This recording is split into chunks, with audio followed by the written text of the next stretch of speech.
Hacer lo que se escucha. Hace 22 días, en la prédica de hace 22 días, vimos que Jesús pregunta, ¿por qué me llaman Señor y no hacen lo que les digo? ¿Sí?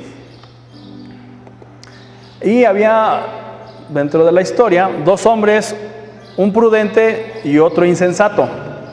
El prudente es el que escucha y hace las palabras de Jesús.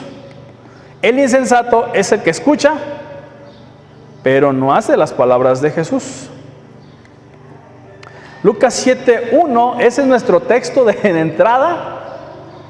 Jesús está en el cerro, está hablando. De hecho, si pueden leer todo el capítulo 5, 6 de Lucas, para que se pueda entender mejor el contexto, es mucho mejor. ¿Sí? Aquí Jesús dice, versículo 1, al terminar todas estas palabras, todo su dicho, todo su discurso, ante el pueblo que lo escuchaba, entró Jesús en Capernaum. Pero hay un versículo paralelo, Mateo 7:28. Dice, cuando Jesús terminó de decir todas estas cosas, las multitudes se asombraron de su enseñanza, porque les enseñaba como quien tiene autoridad y no como la de los escribas. ¿Sí? Esto es importante. ¿Qué es lo que ocurre? Aquí ya en Mateo nos habla ya de que la multitud se asombraba por lo que Jesús les estaba diciendo. Era un reto que Jesús les daba, no como los escribas y fariseos. ¿Qué hacían los escribas y fariseos? Bueno, les enseñaban con otro tipo de enseñanza. No era directamente de Dios. ¿Sí? Ya hemos hablado un poquito de esto. Jesús en varias ocasiones expresa, el que tenga oídos para oír, oiga. Otra forma de decir que entiendan lo que escuchan. ¿Sí? Yo para poder entender, primero tengo que escuchar. ¿Cuántas veces oímos? ¿Cuántas veces escuchamos? Ojo, prestamos atención. No es lo mismo oír a escuchar. Oír simplemente es oír. Oímos el piano.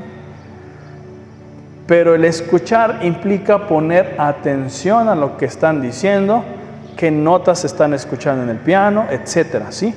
Ya demanda más cosas el escuchar. ¿Cuántas veces hacemos lo que oímos?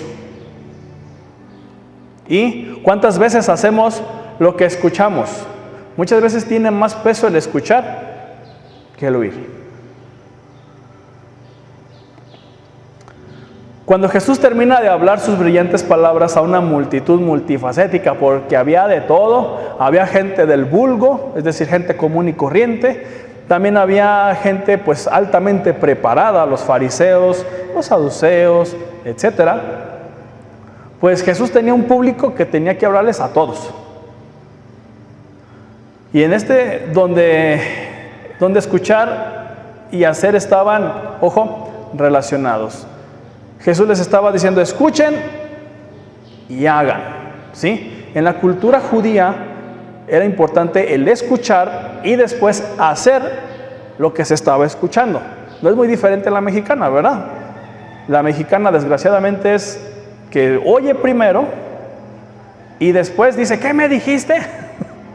Cuando ya va a la mitad del camino. ¿No les llega a pasar? ¿Me dijiste huevo o jamón? Te dije jabón. Bueno, entonces en este aspecto pues no queda otra cosa que hacer lo que se escucha. ¿Sí? ¿Por qué? Porque Jesús, regreso, Jesús dice, al terminar todas estas palabras, Jesús ya acaba el discurso, ya tienen lo que van a hacer, ya no va a hablar más. Ahora les toca practicar lo que escucharon. ¿Sí? De balde era que Jesús hablara de más. Jesús hablaba y hablaba y hablaba, pero en un momento de su ministerio, Jesús tenía que dejar que los otros oyentes llevaran a la práctica lo que habían escuchado. ¿Sí? Entonces, sus palabras fueron retadoras, frescas y con mucha autoridad, y no como la autoridad de los escribas, basadas en normas y leyes de los ancianos. ¿Sí? En este caso Jesús era la misma Torá, la misma ley que estaba hablando. No se ocupaba intérprete. Pero en este caso, con los fariseos, con los rabinos, era antes de hablar la Torá o la ley, consultamos al comentarista de la Torá, a la tradición del anciano, y después nos vamos a la Torá o a la ley. ¿Sí me estoy dando a entender? Entonces, en este aspecto, Jesús hablaba directamente, pero con los fariseos, con los rabinos, etcétera, los rabinos tenían que hablar de otras personas para poder llegar a la ley. Jesús no, hablaba directamente. Por eso decían que la gente se asombraba y se maravillaba, porque les hablaba como alguien que tiene autoridad. ¿Sí me va a entender? Es como, por ejemplo, muchas veces hemos usado el dicho: cuando usted va a la presidencia y quieres ver al presidente y te dicen no está, pero está el secretario, ¿sientes el mismo interés? ¿Es el mismo interés ahora? Está el secretario, te puede recibir. ¿Vas con el mismo gozo que te tiene el secretario que con el presidente? No, porque dices, no, pues si ya no está el presidente, pues bueno, estaba ocurriendo lo mismo, ¿sí? Los fariseos, en vez de ir directamente con Dios, con el presidente, se iban con el secretario. Jesús no, Jesús iba directamente con el secretario, con el presidente. Tenía esa relación, ese mismo ejemplo, ¿sí? Por eso la gente se asombraba y decía, ¿cómo tiene palabras de sabiduría? O sea, ¿por qué tiene un acceso más directo con Dios que nosotros? Es lo que estaba diciendo. Entonces, ¿qué desea Jesús que hagas? Cuando Jesús baja del cerro y termina de hablar, Él quiere que hagas cosas. Dentro de las muchas cosas, las más importantes es Juan 14:23. Pero el Consolador, el Espíritu Santo, a quien el Padre enviará en mi nombre, Él os enseñará todas las cosas y les recordará todo lo que os todo lo que les he dicho. La función del Espíritu Santo es recordar lo que Jesús ya ha dicho. Dicho entonces, si yo tengo mi relación con el Espíritu Santo, ¿qué es lo que va a hacer el Espíritu Santo a mi espíritu? Me va a recordar lo que Jesús ya ha dicho, lo que ha prometido. Pero si yo no tengo mi relación con el Espíritu Santo, ¿cómo voy a recibir las palabras de Jesús? Les había dicho hace tiempo, si yo quiero escuchar la voz de Jesús, tengo que primero acercarme al Espíritu Santo. ¿Sí? Si yo quiero escuchar la voz de Jesús todavía, audible HD, tengo que acercarme al Espíritu Santo. No hay más. ¿Por qué? Porque dice, y les recordará todo lo que les he dicho. ¿Qué te va a recordar a ti? Te recuerda cuando tienes una relación. Te recuerda cuando tienes una comunión con Él. Y aun si no la tuvieras, la conciencia está dando duro. Acuérdate de lo que Jesús ha dicho. Acuérdate del Espíritu. O sea, no te deja solo. Y gloria a Dios por eso. Juan 17:3.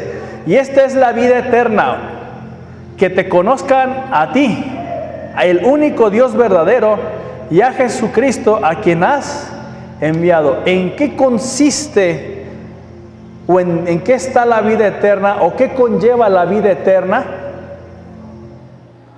Que conozcamos a Dios, y no tan solo a Él, y a Jesucristo, a quien has enviado. ¿Sí?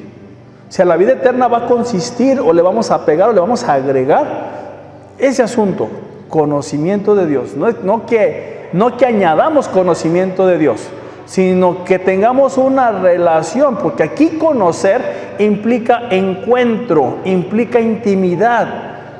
Aquí conocer no tan solo es, sí, yo sé que Dios es grande y poderoso y majestuoso y le cantamos y alabamos. Todo eso es verdad. Pero una cosa es eso y otra cosa es conocer el corazón de Dios. ¿Me doy a entender? Es distinto una cosa y otra. Una cosa es saber cómo es Dios y otra cosa es quién es Dios. ¿Sí?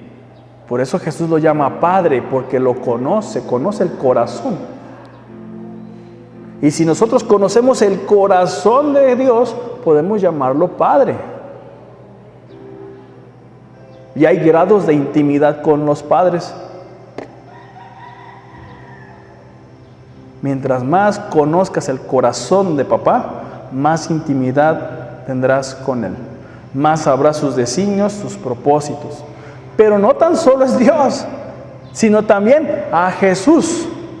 Mientras más conozcas de Jesús, mientras más dejes trabajar a Jesús en tu vida, más intimidad tendrás con Él, más sabrás qué es lo que Él quiere. ¿Sí? Eso es lo que Jesús quiere que hagas, nada más.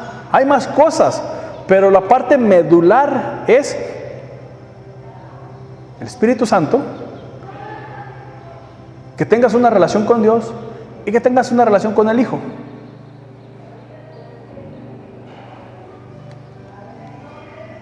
Marcos 6:33.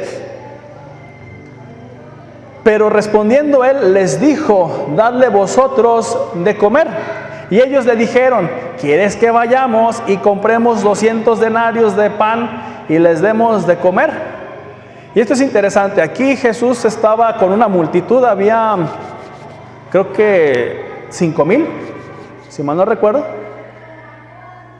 Y pues ya era tarde y los discípulos le dicen: despídelos ya es tardísimo y para que coman algo.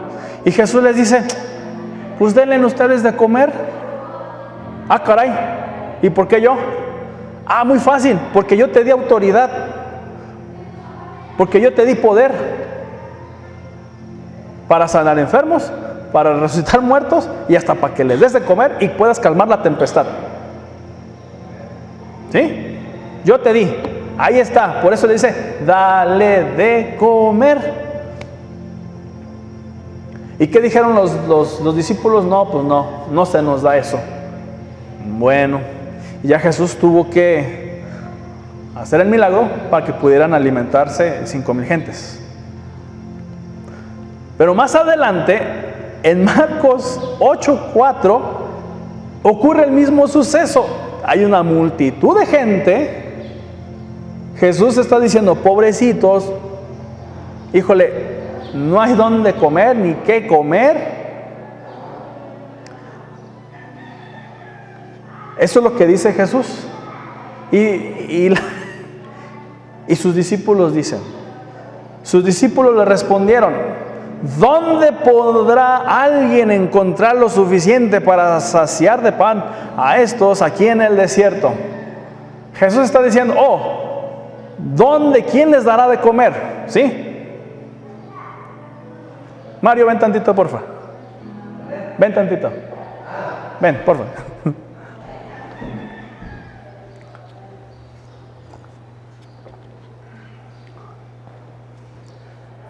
Entonces, hagan de cuenta, Jesús está diciendo: ¿quién podrá darle a todos estos de comer? Y este discípulo, bien inteligente,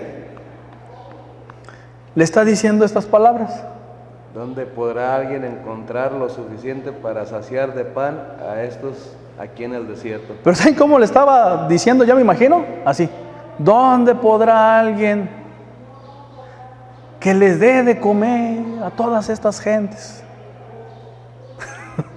¿Sí se imaginan el cuadro? Jesús está diciendo: ¿quién podrá dar de comer? Y el discípulo lo está viendo: pues no sé. Ya lo vieron, ya se lo imaginaron cómo sería. Gracias. Entonces, Jesús quiere no tan solo que tengas una relación con el Espíritu Santo, con el Padre y con el Hijo, sino también que actives lo que Dios ya te dio: autoridad, poder, discernimiento. Ya está ahí. ¿Qué es lo que Dios quiere? Que lo uses. ¿Sí? Pero muchas veces nos hacemos patos y decimos: no, yo quiero que alguien más lo haga, yo quiero que alguien ore por mí, yo quiero que esto suceda, yo no, porque yo no puedo. El problema es que no puede, sino que no sabe cómo actuar, cómo activar el poder que Dios le dio. Ese es todo el asunto. Porque inclusive cuando el Espíritu Santo no venía sobre los discípulos, Jesús les dijo: les voy a dar poder. Te voy a dar poder para que sanes. Te voy a poder para que levantes muertos, para que saques demonios y para más cosas.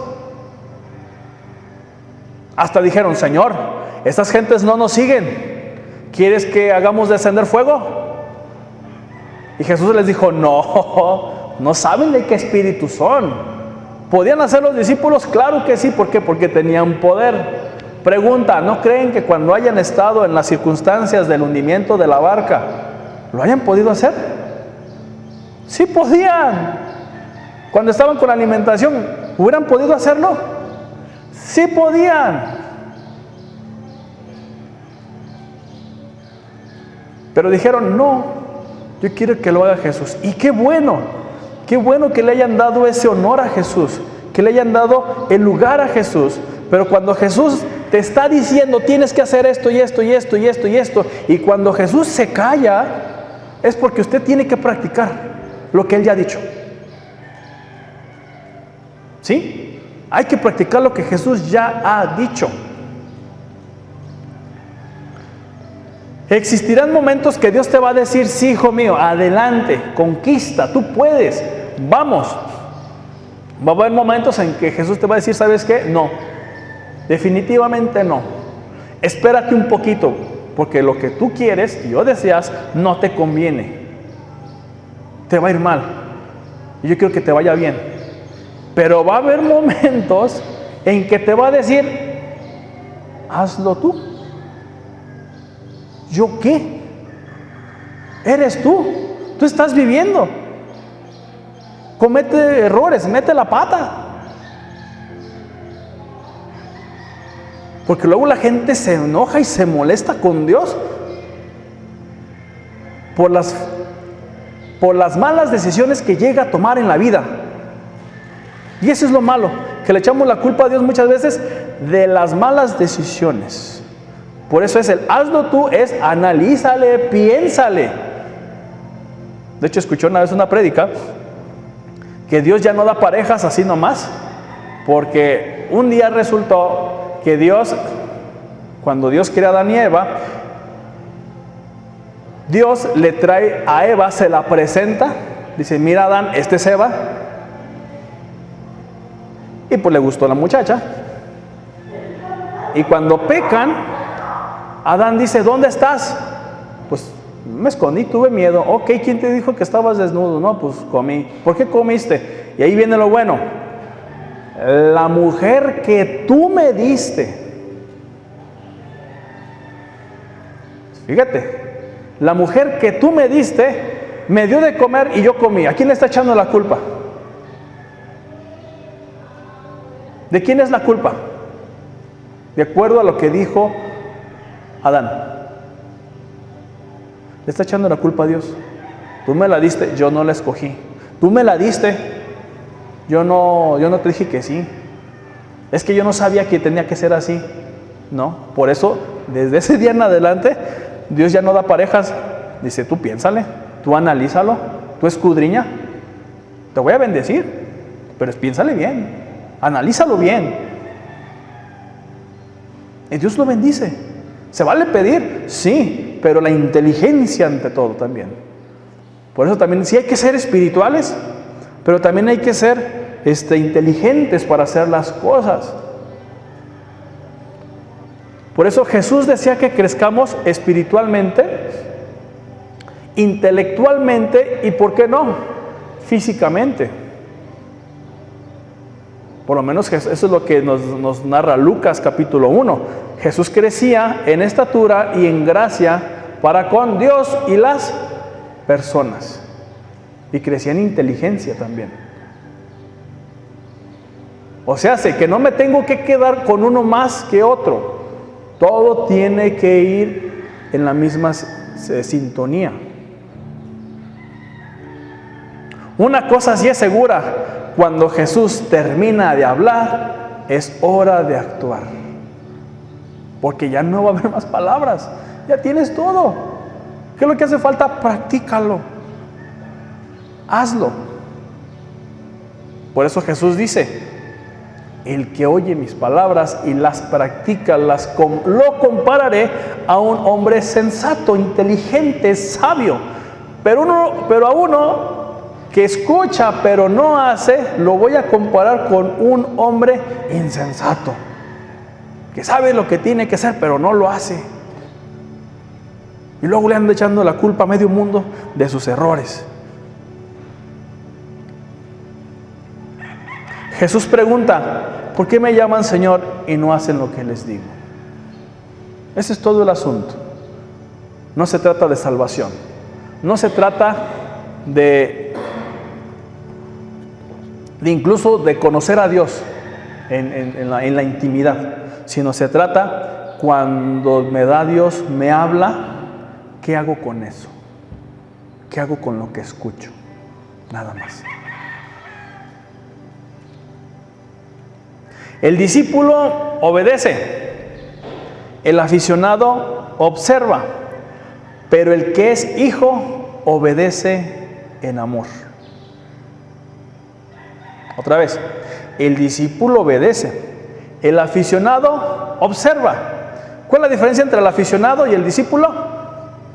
En que el aficionado, vamos a ponerlo como si fuera un partido de fútbol.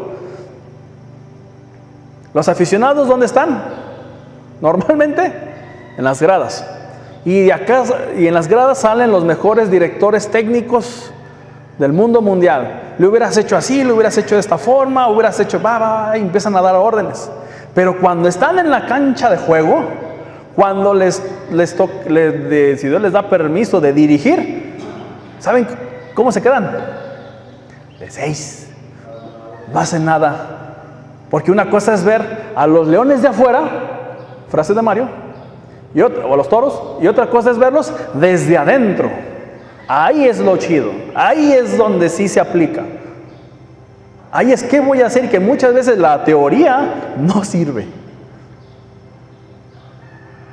Yo puedo saber mucho de Jesús, mucho de Dios, ser un gran espectador, un gran aficionado, pero si no lo llevo a la práctica, de nada sirve. Y me voy a pegar una amargadota. Pero el hijo es el que obedece en amor, aun cuando duela, aun cuando no se vea.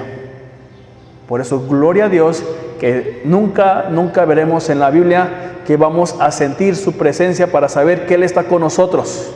Él dice: yo estoy contigo todos los días hasta el fin del mundo.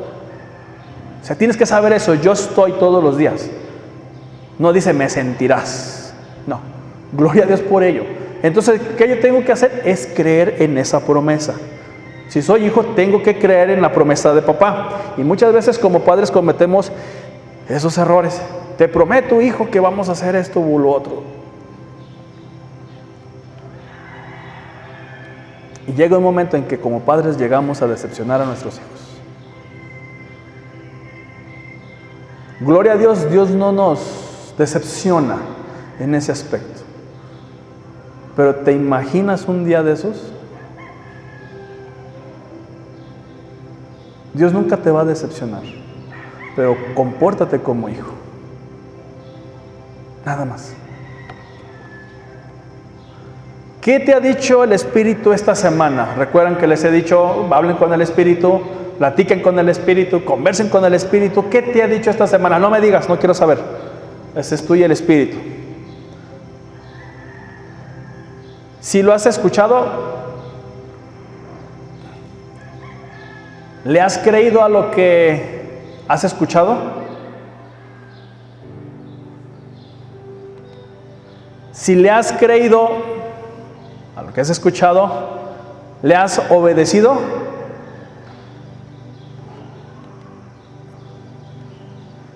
Y si entonces